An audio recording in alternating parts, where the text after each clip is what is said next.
makam itu Bapak, makam-makam itu ada yang palsu, ada yang benar makam itu. Siapa orang bisa bikin makam? Ada orang yang baru keturunannya siapa ke atas, hari ini tinggal bikin makam-makam aja di tengah hutan. Dia bikin silsilah saya bin Jamron, bin Jamrud, bin Jamron, bin Jamrin. Lalu kita bikin di hutan Kalimantan satu Jamrud, dibikin tanggalnya, dibikin bahwa dia sultan masa lalu. Kemudian di hutan Sulawesi kita bikin lagi makam satu. Lalu diurut, ini makamnya di Kalimantan, ini makam di Sulawesi. Bisa saudara. Dan itu yang terjadi dengan Ahmad bin Isa yang ada di Yaman. Ahmad bin Isa orang Madinah dan dia tidak diketahui makamnya. Siapa orang yang bisa menunjukkan dalil satu pun dari kitab-kitab masa lalu yang ada di sekitar Ahmad bin Isa itu dinyatakan ada eksistensi, yaitu di abad ketiga dan keempat, yang mengatakan Ahmad bin Isa pernah hijrah ke Yaman, ke ayat tidak ada. Sampai abad ke-9 sampai Ali As-Sakran menciptakan sendiri bahwa Ahmad bin Isa pernah di Yaman. Kemudian dia mengatakan angkatnya tambah satu kubek jadi 4. Kitabnya kitab apa? Al-Qur'anul Musim di abad ke-9 Hijriah 895 Hijriah. Ditanya adakah kitab abad ke-8 yang mengatakan kubek itu sebagai tujuh nabi? Tidak ada.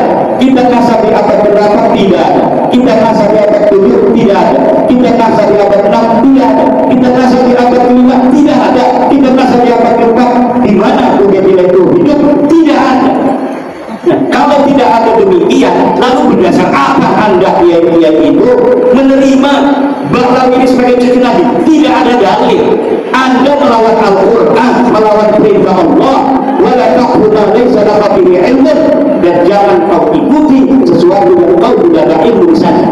Ini dosa besar ini para kiai-kiai mengakui bahwa sebagai cucu Nabi, dosa besar dan kabir. Jadi alaihi nar illam yatubu. Kalau tidak tobat neraka. Yakin, yakinnya mereka neraka. Kenapa? Karena sudah jelas 1 tambah 1 2. Dia katakan 22. Pokoknya 1 tambah 1 22. 1 tambah 1 itu 2, 2-nya 1. Ini bisa. Saya husnudon bahwa 1 ini sebenarnya 11, 1 dan yang satunya sebenarnya 11. Jadi 11 tambah 11 itu 22. Tidak bisa, ini sudah nyata 1. Ininya tambah 1, 1 tambah 1 2. Tidak bisa. Kita husnudon 1 ini sebenarnya ada di sampingnya angka 1 lagi. Jadi 1 itu 11 tambah 11 sebenarnya 22. Ini orang yang model begini sama dengan orang yang hari ini menerima Balawi sebagai cucu Nabi. Diskusi mereka diminta dalilnya Allah, tapi mereka menganggap orang-orang yang mengatakan asal Balawi bukan keturunan Nabi, bukan keturunan Nabi, dia yakin itu sebagai orang-orang pemecah belah umat. Yang pecah belah umat Rasulullah itu ente, yang bakalnya nanti di hari kiamat orang akan menjadi bingung, orang akan menjadi tidak bisa membedakan mana Imam Mahdi asli dan mana Imam Mahdi palsu. Jangan-jangan mereka tidak percaya ada Imam Mahdi. Dikatakan di dalam ajaran Ahlussunnah wal Jamaah bahwa nanti di hari kiamat Imam Mahdi itu akan keluar dari mana? Dari keturunannya Rasulullah Muhammad SAW. Nah, kalau sekarang ini keturunan palsunya kita biarkan, bisa jadi keturunan palsu ini yang akan mengaku sebagai Imam Mahdi apa kiamat nanti. Dan ini berbahaya buat persatuan umat Islam dikala umat Islam sedang menghadapi dan jauh menghadapi apa namanya itu pasukan Ya'juj Ma'juj di masa depan. Ini luar biasa. Konsekuensinya husnudon kepada sesuatu yang jelas sudah nyata. La ibrata bil dhannil bayyini khabar. Tidak bisa dihitung dan yang sudah nyata salahnya. Balawi bukan cucu Nabi ini sudah nyata salahnya, sudah jelas terputus, kitabnya tidak ada, nasabnya bukan orang Arab. Kenapa masih menerima Balawi sebagai cucu Nabi? Kecuali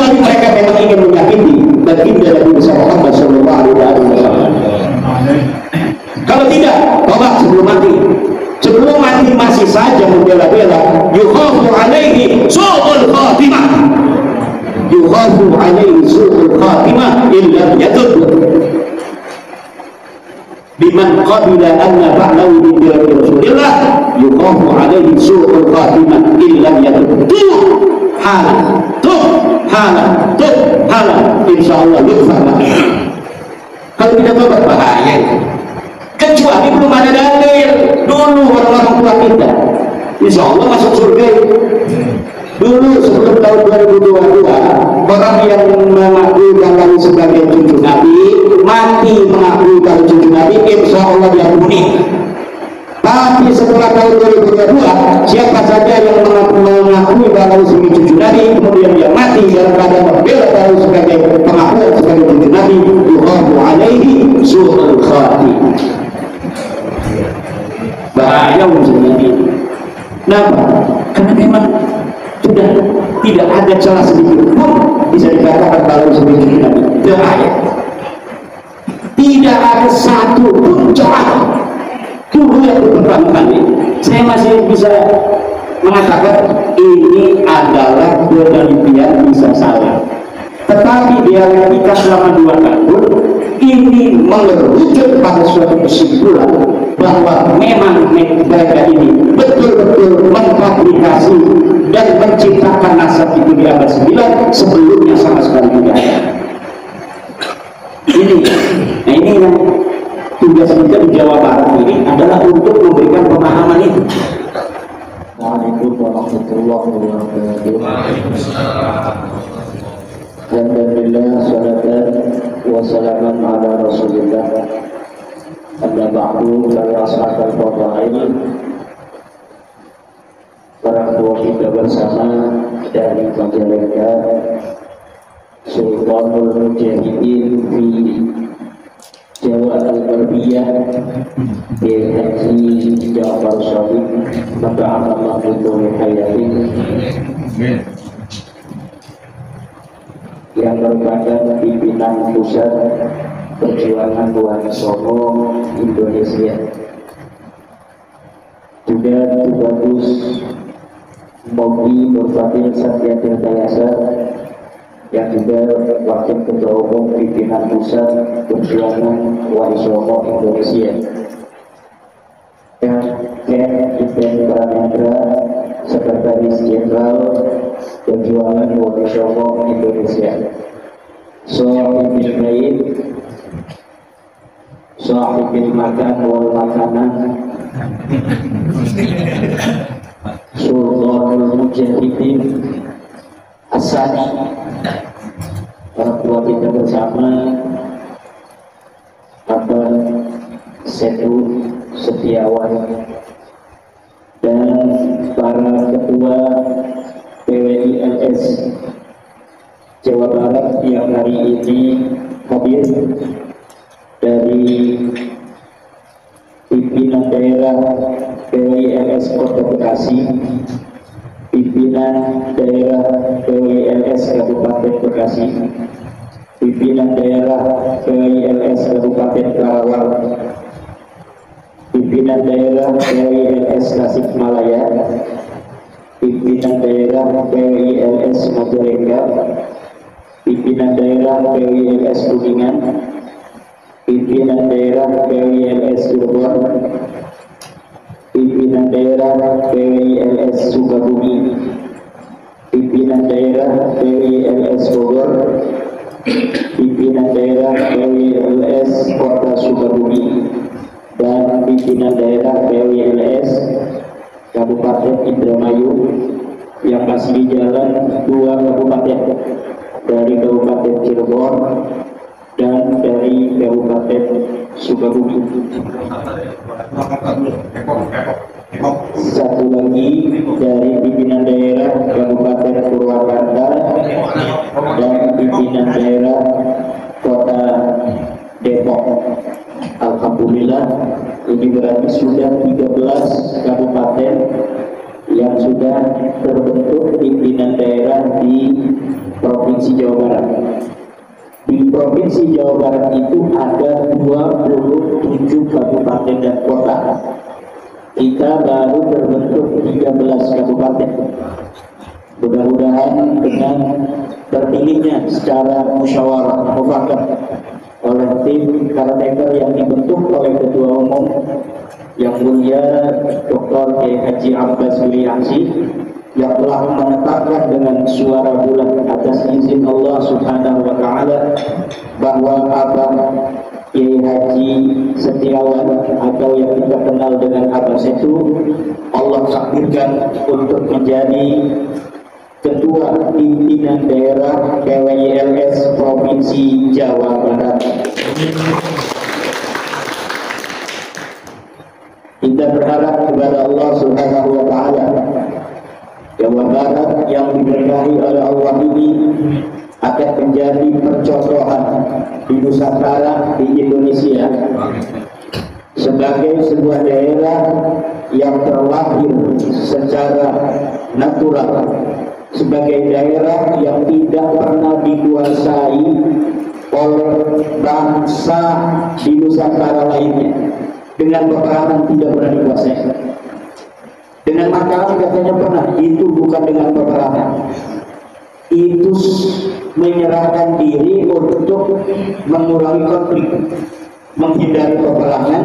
Maka disebutlah daerah Pasundan waktu itu dengan daerah Parahyangan, yang artinya menyerahkan untuk adanya ketentraman, kedamaian yang ingin dicapai oleh orang-orang tua kita dulu di tanah Pasundan. Majapahit yang begitu besar ini tidak bisa menguasai tanah Pasundan. Kenapa itu bisa? Karena memang Jawa Barat adalah daerah yang merupakan tertua di Nusantara ini. Bahkan Sundaland itu mencakup seluruh Nusantara, bahkan lebih dari Nusantara. Nusantara itu kan hanya Malaysia, Indonesia, Brunei, Singapura, Thailand, Filipina. Itu dulu Sundaland itu lebih daripada itu. Walaupun pulau ini kita namakan Pulau Jawa, tetapi Pulau Jawa itu berada di Sundaland. Oleh karena itu penting buat masyarakat kita Jawa Barat agar memiliki kembali nilai kebanggaan leluhur atas sejarahnya yang luar biasa. Oleh karena itu segala bentuk dari orang-orang asing yang ingin menjadikan masyarakat Jawa Barat sebagai budak harus dilawan dengan sekuat tenaga.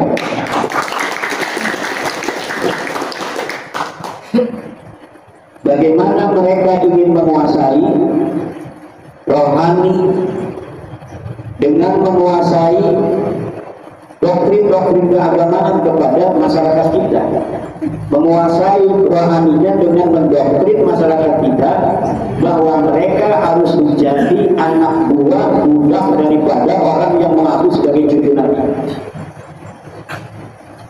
Orang yang mengaku cucu Nabi yang tidak terverifikasi, DNA melenceng, nasabnya tidak tercatat, sejarahnya luar, kemudian memaksakan kepada masyarakat kita Jawa Barat untuk diakui sebagai cucu Nabi.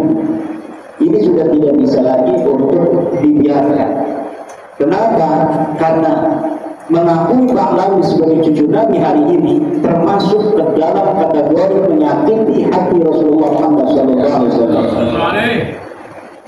Apa itu sanksi yang akan didapat oleh orang yang mengakui Pahlawi sebagai cucu Nabi? Walladzina yu'tuna Rasulullah lahum 'adzabun alim. Orang yang menyakiti Rasulullah, dia akan mendapatkan siksa yang pedih.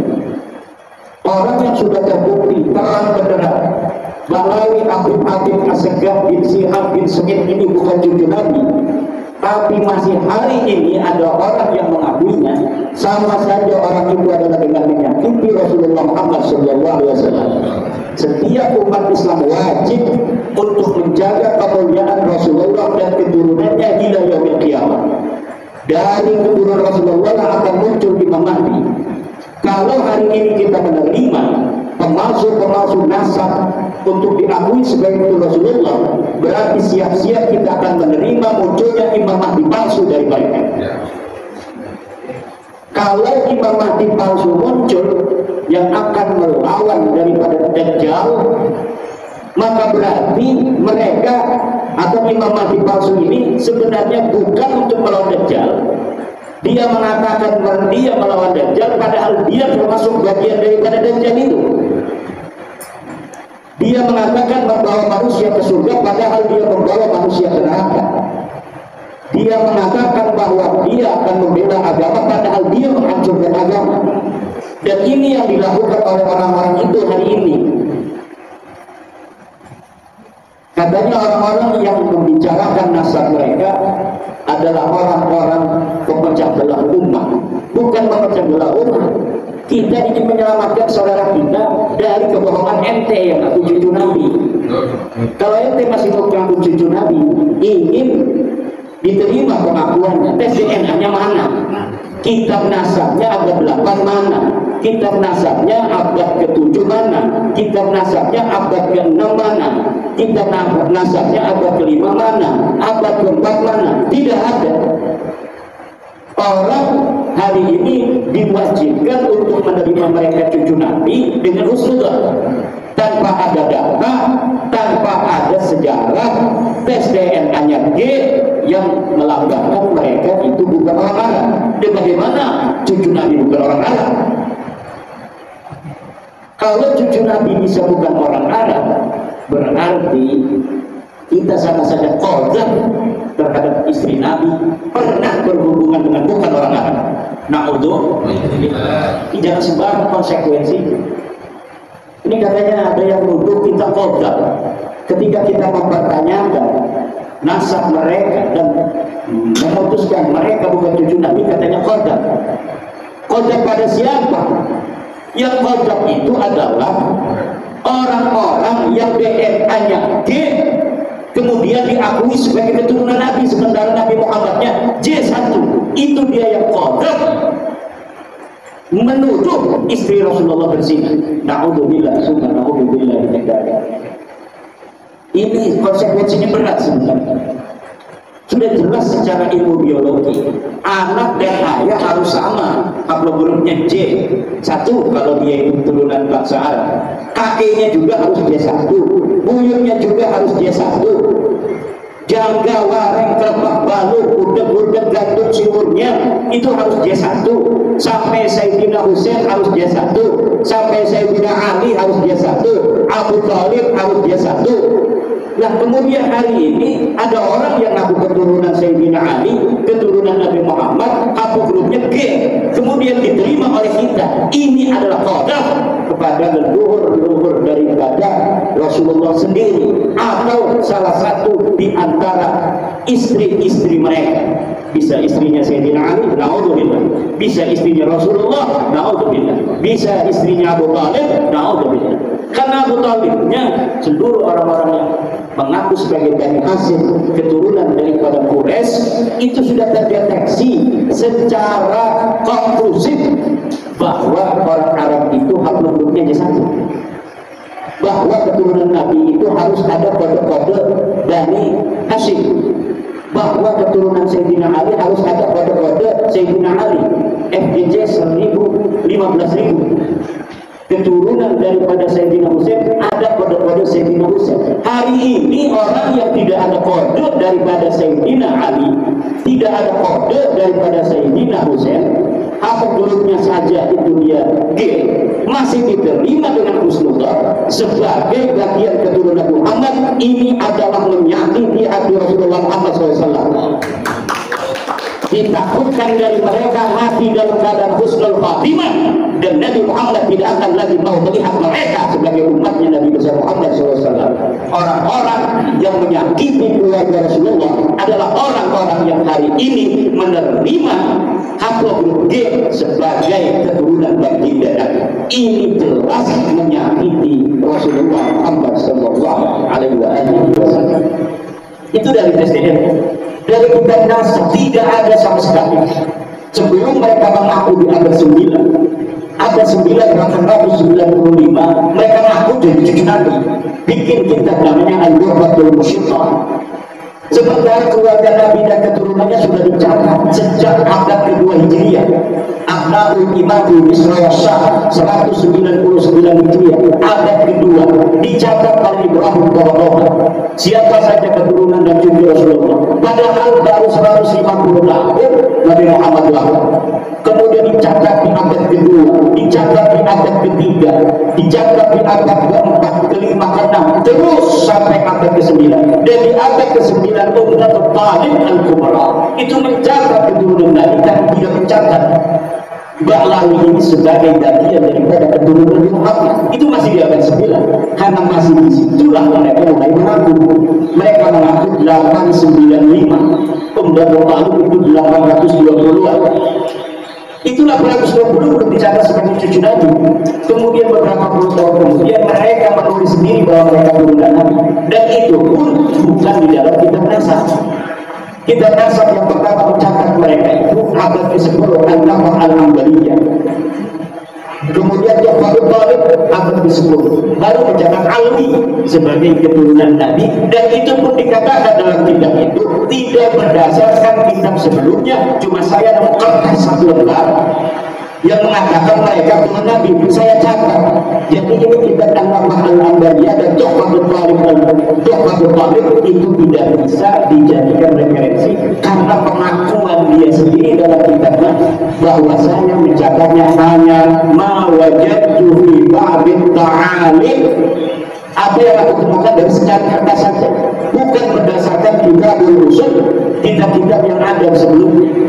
Jadi kalau misalnya kita Ja'far Talib ini ditanya dari mana dia mendapatkan kabar bahwa yang namanya Ali keturunan Nabi, dari kitab nasab mana coba referensinya? Tidak ada. Karena kitab-kitab nasab mulai dari abad ke-8 sampai ke bawah hanya mencatat anaknya Ahmad bin Isa itu 3, Muhammad, Ali, dan Husain. Lihat di dalam kitab abad ke-5 Munfaqidah Al-Talibiyah, lihat dalam kitab Asy-Syajarah Al-Mubarak, kitab-kitab nasab yang lebih tua tidak mengkonfirmasi mereka sebagai turunan. Lalu kiai-kiai sekarang ini, kiai-kiai sekarang yang membela nasab Nabawi ini seperti pengarang kitab Al-Husam Al-Masrud ini nulis kitab ini kiai dari Sukabumi. Apakah di dalamnya ada dalil-dalil dari kitab nasab abad ke-8, ke-7, ke-6, ke-5? Tidak ada sama sekali. Dia menulis pembelaan terhadap Balawi hanya dari kitab-kitab pengakuan Balawi, kitab-kitab Balawi sendiri.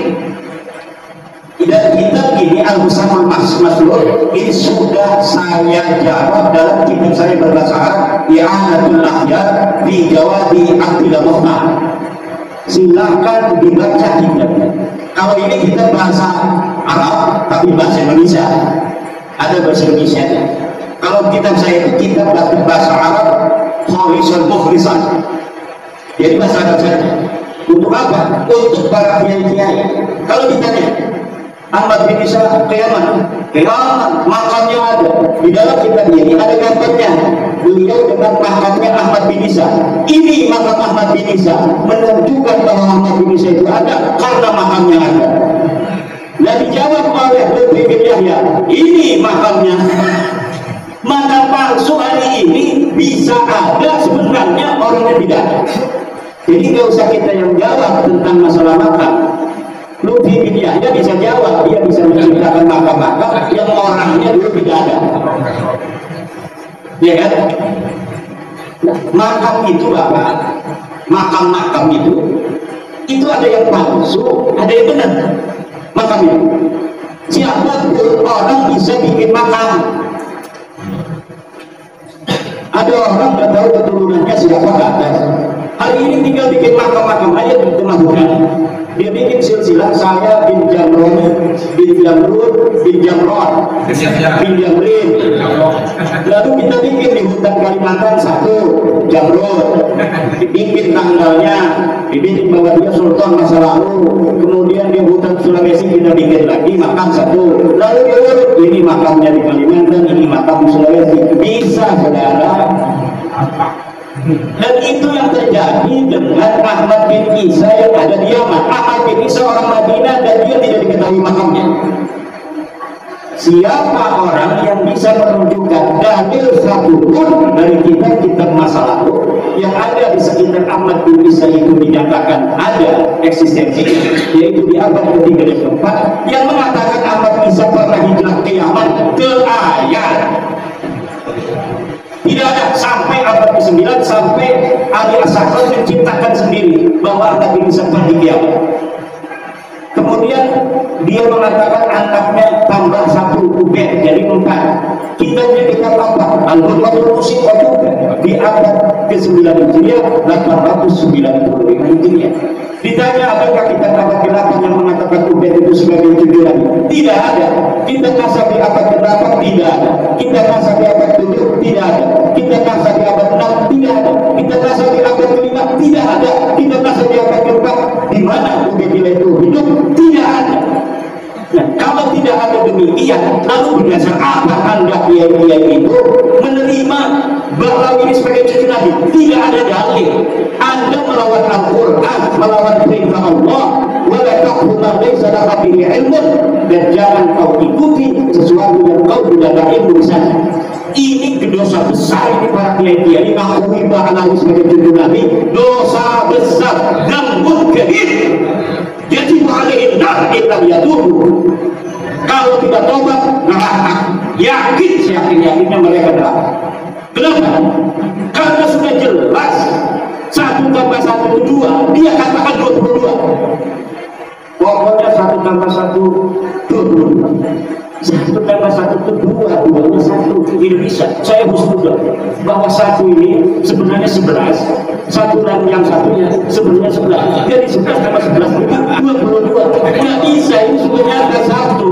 Ininya tambah 1, 1 tambah 1 2. Nggak bisa. Kita husnudon 1 ini sebenarnya ada di sampingnya angka 1 lagi. Jadi 1 itu 11 tambah 11 sama dengan 22. Ini orang yang model begini sama dengan orang yang hari ini menerima bahwa sebagai cucu Nabi.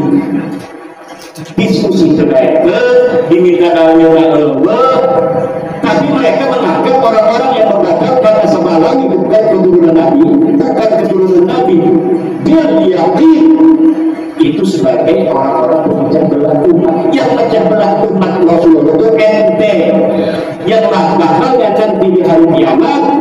Orang akan menjadi bingung, orang akan menjadi tidak bisa membedakan mana Imam Mahdi asli dan mana Imam Mahdi palsu. Jangan-jangan mereka tidak percaya ada Imam Mahdi.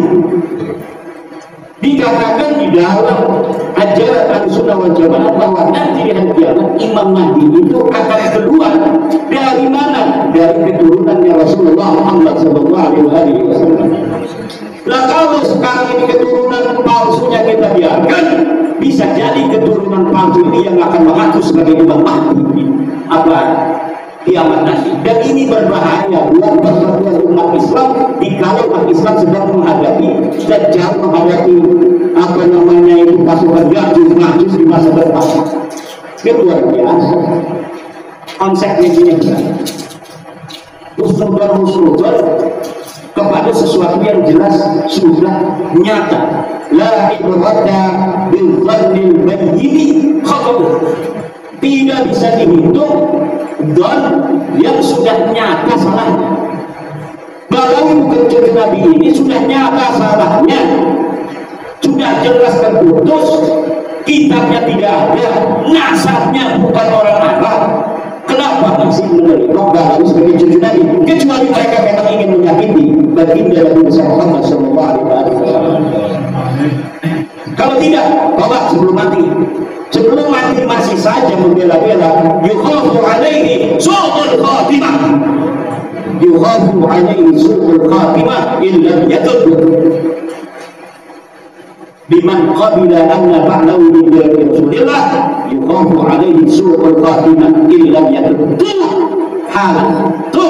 Halah, insyaallah yukfar. Kalau tidak tobat bahaya. Kecuali belum ada dalil. Dulu orang-orang tua kita, insya Allah masuk surga. Dulu sebelum tahun 2022, orang yang mengakui bahwa sebagai cucu Nabi mati mengakui bahwa cucu Nabi, insya Allah diampuni. Tapi setelah tahun 2022, siapa saja yang mengakui bahwa sebagai cucu Nabi kemudian dia mati dalam keadaan membela bahwa sebagai pengakuan sebagai cucu Nabi, yuqamu alaihi su'ul khatimah. Bahaya unsur ini. Kenapa? Karena memang sudah tidak ada celah sedikit pun bisa dikatakan bahwa sebagai cucu Nabi. Bahaya. Tidak ada satu pun celah. Dulu yang pertama kali saya masih bisa mengatakan ini adalah penelitian bisa saya, tetapi dialektika selama 2 tahun ini mengerucut pada suatu kesimpulan bahwa memang mereka ini betul-betul mengfabrikasi dan menciptakan nasab itu di abad 9 sebelumnya sama sekali tidak ada. Ini yang tugas kita di Jawa Barat ini adalah untuk memberikan pemahaman itu. Wah, katanya nanti memecah belah umat. Ya, Nabi Muhammad datang ke Arab Saudi, di Saudi, ketika membawa kebenaran Islam, ya tentu ada yang menerima dan yang menolak. Yang menolak dari Bani Hashim ada Abu Lahab, pamannya Nabi. Yang menerima dari keluarga Nabi ada siapa? Hamzah, Abbas. Berperang mereka, tapi ujungnya al-haq wa zahab al-batil, innal batil kana zahuqa. Yang benar pasti menang. Yang menang pasti benar. Enggak, yang benar pasti menang. Kalau orang batil menang itu sementara, tapi ujungnya dia akan kalah, hancur. Al-Quran yang mengatakan wa ja'al haqqa wa zahaqal batil innal batila kana zahuqa. Ini yang harus ditanamkan kepada para pengurus Jawa Barat, pengurus wilayah, pengurus DPD, bahwa kita ini walaupun orang-orang lemah ilmu, lemah duit, tetapi tugasnya mirip sama Rasulullah, mirip dengan para sahabat-sahabat masa lalu, melawan orang-orang kufar Makkah, melawan orang-orang musyriki Makkah yang luar biasa. Mereka menguasai sumber daya di Makkah waktu itu, baik sumber daya ekonomi maupun menguasai sumber daya kepemimpinan. Tetapi Rasulullah munfaridan, sendirian saja pertamanya dengan keyakinan yang luar biasa. Kemudian istrinya ikut, kemudian siapa? Imam Ali, ponakannya, bukan ponakan, sepupunya ikut, kemudian Abu Bakar ikut, kemudian Sayyidina Umar ikut, lama-lama kemudian banyak dan akhirnya menjadi kekuatan di dunia hari ini yang paling tinggi dari sisi keyakinan kepada Tuhan adalah di antara agama Islam. Walaupun bermayoritas di dunia ini, para guru-guru sekalian, Islam itu bukan mayoritas. Yang sekarang mayoritas adalah Kristen. Islam nomor 2 itu Islam. Tapi pertumbuhan terbesar sejak beberapa puluh tahun belakang diprediksi Islam akan menjadi mayoritas beberapa puluh tahun lagi. Ke depan itu kita bermusuhnya, musuh dalam tanda kutip, musuh di TikTok segala macam itu, bukan dengan orang-orang ahli kita. Kayak sekarang kan Ustaz Marki itu debat-debat dengan orang Kristen, dengan orang Protestan, dengan orang Katolik. Masa depan musuh kita itu adalah orang-orang ateis, agnostik, yang mereka sama sekali tidak percaya kepada Tuhan. Di TikTok mulai hari ini, di YouTube mulai hari ini, orang-orang ateis muncul. Mereka pertama ingin mendapatkan kesamaan hak di negara Indonesia, bahwa walaupun negara kita ini berdasar Pancasila dengan sila pertamanya ketuhanan yang Maha Esa, Tetapi orang-orang ateis ingin diberikan hak cuti. Nah ini ke depan musuh kita ini adalah orang-orang ateis. Maka peradaban ilmu pengetahuan walabiyah sosial yang dulu dipersiapkan untuk melawan orang-orang ateis ini akan bermanfaat kembali. Ini harus diasah. Untuk apa? Untuk melawan filsafat orang-orang ateis yang mempertanyakan Tuhan itu ada atau tidak, Tuhan itu ilmiah apa tidak, apakah bisa Tuhan diilmiahkan. Nah ini nanti yang akan terjadi dengan anak-anak kita ke depan. Mereka mempertanyakan kembali tentang zat Allah seperti peristiwa 250 Hijriah ketika Abu Hasan Asy'ari, Abu Mansur Al-Maturidi melawan orang-orang ateis, Mu'tazilah melawan orang-orang ateis. Ini yang akan kita hadapi. Nah, sebelum kita menghadapi orang-orang seperti itu, maka kita juga harus memperkuat ilmu pengetahuan anak-anak kita. Bagaimana kita bicara filsafat, bicara dengan metodologi walabiyah syamsiyah, dengan metodologi al-mungkin binatullah. Kalau tentang metodologi ilmiah saja santri-santri kita tidak ngerti. Kalau sudah ada dalil tentang batalnya Balawi, maka Balawi tidak bisa lagi untuk diterima. Tapi kenapa santri-santri kita masih ada yang menerima? Karena tradisi ilmiah ini belum biasa dikonsumsi dengan konstruktif dan kritis oleh santri-santri kita. Ini maka akan bisa untuk diprediksi pertandingan dengan orang ateis ke depan, santri kita akan kelabakan. Kenapa? Karena dengan teori filsafat ilmu yang sederhana saja mereka tidak bisa untuk mengambil kesimpulan yang benar. Kalau sebuah tesis bumi itu datar, kemudian diketemukan tesis berikutnya yang mengatakan bumi itu bulat, maka dengan berbagai macam dalil-dalil yang kuat, tesis bahwa bumi itu datar itu hancur dan tidak bisa diterima kembali. Sekarang kita sudah bisa untuk melihat bumi dari atas. Ternyata betul bahwa bumi ini bolong. Perdebatan masa lalu di tahun 1500-an Masehi, apakah bumi itu bulat, apakah bumi itu datar? Hari ini terkonfirmasi bahwa memang bumi ini bulat. Maka sebuah tesis yang telah terbantahkan itu sudah tidak bisa lagi dihusnudon. Bagaimana kita husnudon aja sih Allah? Katanya bumi ini datar, buktinya kita tidak melayang-melayang udah jatuh bumi dari bumi. Dan Isa bos. Karena apa?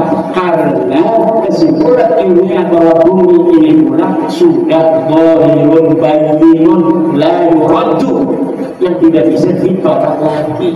Sama bumi bulat itu dengan kesimpulan Balawi bukan cucu Nabi yang tidak mungkin bisa dibantah lagi.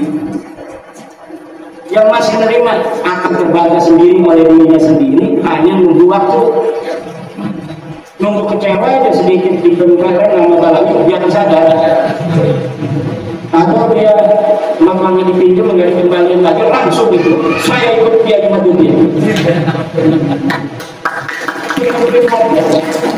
Hanya butuh sedikit kecewa untuk menjadi insya Allah sadar.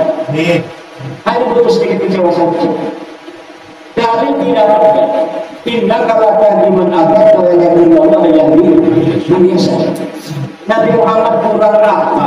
Beliau adalah orang yang sangat dikasih Allah. Tapi asli itu Rasulullah.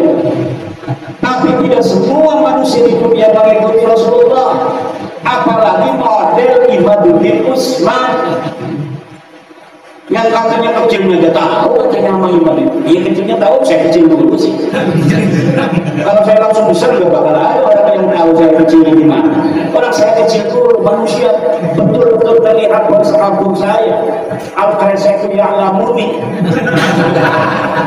Al-Kreseku ya'rifuni, Watangramu ya'lafuni. Gak bisa saya itu menutupi diri saya dari orang Kresek dan orang Tangerang. Karena seluruh orang Kresek Tangerang tahu saya. Ini masalahnya. Kita harus banyak tantangan ini apa saja. Tapi bisa nggak Kiai dikaitkan dengan ayat tadi. Mayat tabi'u aksharuhum ila dhanna inna dhanna la yu'min minal haqqi syai'an.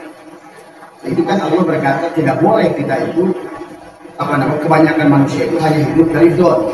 Sementara don itu kata Allah tidak berbeda la yu'min minal haqqi syai'an. Bukan nanti kalau Allah alimun di situ. Berarti harus pakai ilmiah kan seharusnya. Iya, itu kan perintah Allah sudah jelas.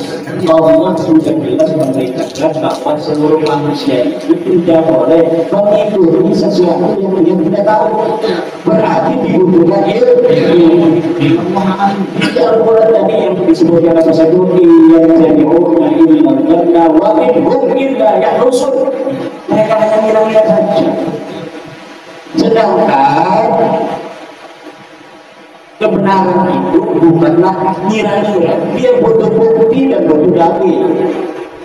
Dalilnya ada atau tidak ada. Kalau dalilnya sama sekali tidak ada, misal memang di abad ke-4 ketika Ahmad bin Isa itu sama sekali tidak kita tulis, sama sekali tidak ada Ahmad bin Isa. Abad ke-5 tidak ada yang ngomong Ahmad bin Isa punya anak berapa, abad ke-6, abad ke-7 tidak ada. Baru tuh itu masih 50-50 kalau ada orang aku di abad ke-9. Tapi ini di abad 3-nya ditulis Ahmad bin Isa itu. Anaknya ditulis di abad ke-4, anaknya ditulis, Ahmad bin Isa ditulis, abad ke-5 Ahmad bin Isa ditulis, anaknya ditulis, abad ke-6, ke-7, ke-8 semuanya ditulis. Tidak ada ubed di sana. Di abad 9 baru ada ubed, katanya anak Ahmad bin Isa udah jelas itu bohongnya. Tapi guna masih ada percaya. Iya, usnudul ya. La ibrata bidzannil bayyin khataruhu. Tidak boleh dan itu digunakan lagi apabila jelasnya salahnya sudah jelas. Ini salahnya sudah jelas. Kita misalnya nyata apa itu katanya asli Bekasi, namanya Zon ya boleh aja tinggal dari Bekasi. Abah Setu Bekasi asli Abi, karena Abi tengah Mas ngobrol jeung Abah Setu kan di kelompok Abdi asli kan cina di Sukabumi. Aku tuh menang dari ada ngomong ke jelma bahwa Abah Setu ya asli Sukabumi, aslinya Bekasi. Temenang dari kumantap naon temenang kumantap Abdi geus nyaho ilmu maksud di Abah Setu. Teu bisa husnudon deui. Lamun kadina Abdi can nanyakeun langsung ka Abah Setu. Kumantap Abah Setu ayana di Bekasi. Akidon bahwa Abah Setu ieu asli Bekasi. Dan naon karena gitu. Tapi ketika Abah Setu sudah ngomong saya aslinya dari Bekasi, dari Sukabumi, mantan Tewar, Masya Allah.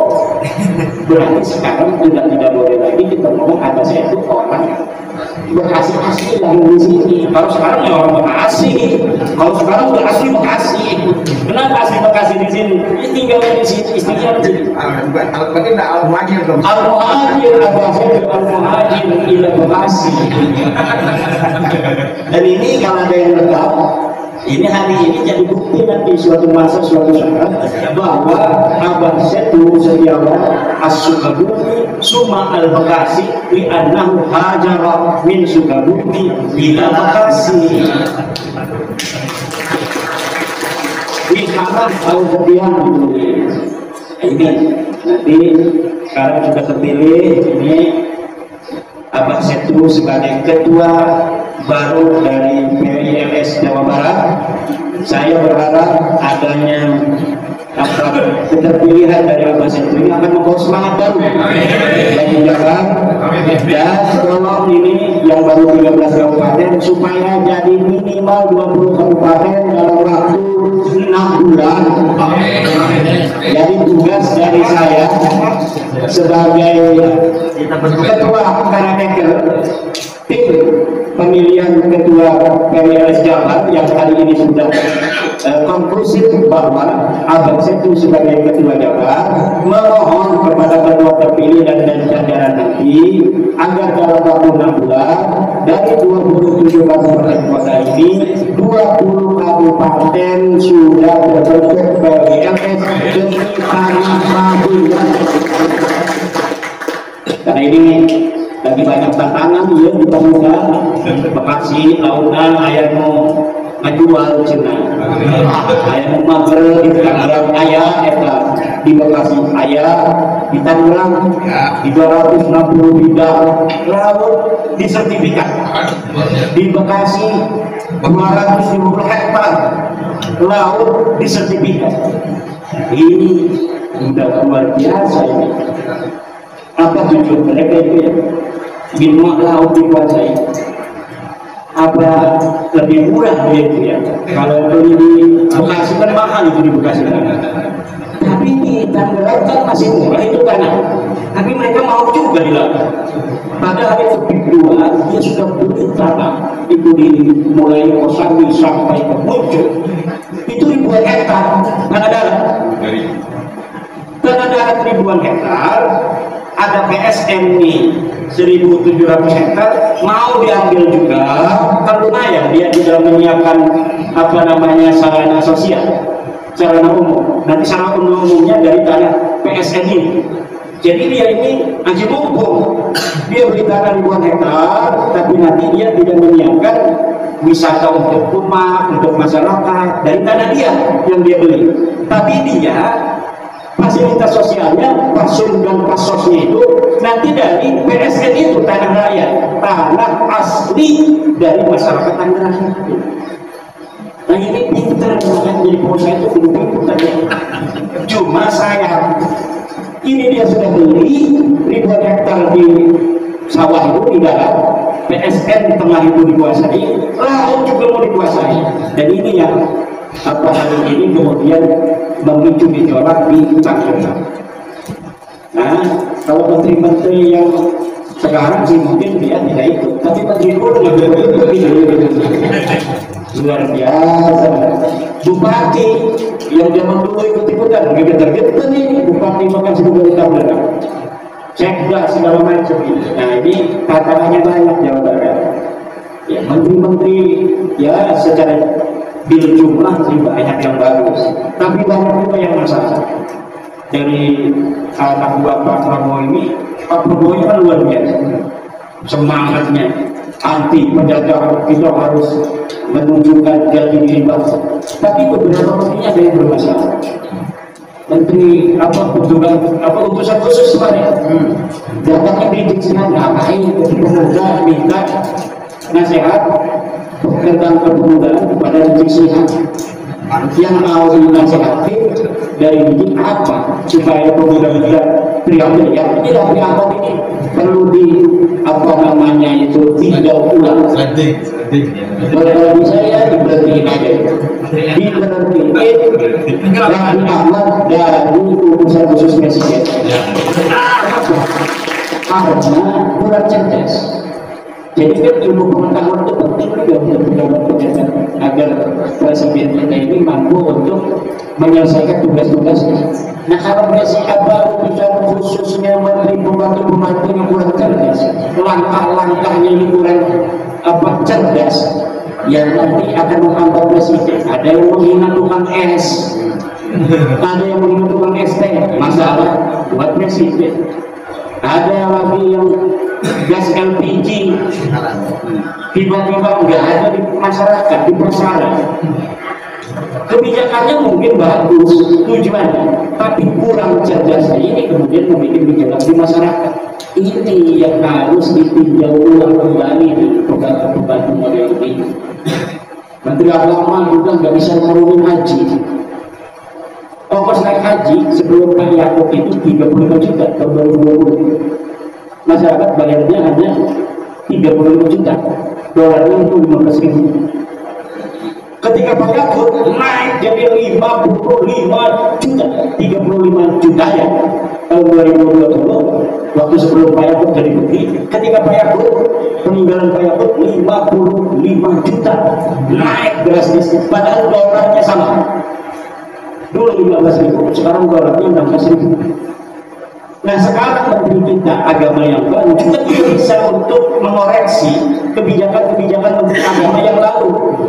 Harusnya kalau tahun 2020 bisa 35 juta itu masyarakat membayar haji. Harusnya tahun sekarang bisa dikoreksi kebijakan menteri yang dulu karena alasan COVID baru kemarin itu naik. Sekarang sudah tidak ada COVID. Kalau misalnya saya jadi presiden, saya akan perintahkan menteri agama. Dulu waktu sebelum COVID bayarnya masyarakat 35 juta yang pergi haji. Sekarang Anda jadi menteri agama harus jadikan ongkos naik haji 35 juta kembali, kalau tidak ente mundur. Karena menteri agama itu standar bahwa dia mampu untuk menjadi menteri agama atau tidak, itu yang paling terlihat adalah dari ongkos naik haji. Dan kemarin kita lihat ongkos naik hajinya masih 35 jutaan, hanya turun sedikit aja segitu. Dan ini membuktikan dia tidak lebih baik dari menteri agama sebelumnya. Ini banyak sekali PR-PR kita, ya apa namanya itu yang harus kita bereskan. Kita bukan hanya memberesi tentang masalah nasab, tetapi juga kita akan membantu siapapun presidennya agar presiden kita kawal untuk mampu memberikan kemajuan kesejahteraan kepada rakyat Indonesia. Selamat kepada ABCDU yang telah dipilih secara aklamasi berdasarkan kesepakatan sebagai Ketua PWI RS Provinsi Jawa Barat. Semoga dapat mengemban amanah penderitaan rakyat Jawa Barat agar dimerdekakan dari penjajahan spiritual. Dan kepada seluruh pimpinan daerah kabupaten yang sudah terbentuk dari 13 kabupaten, 1 komando untuk Jawa Barat, Abah Setu Setiawan. Insya Allah barokah manfaat dunia akhirat untuk kita dan anak cucu kita. Wallahu a'lam bishawab. Assalamualaikum warahmatullahi wabarakatuh.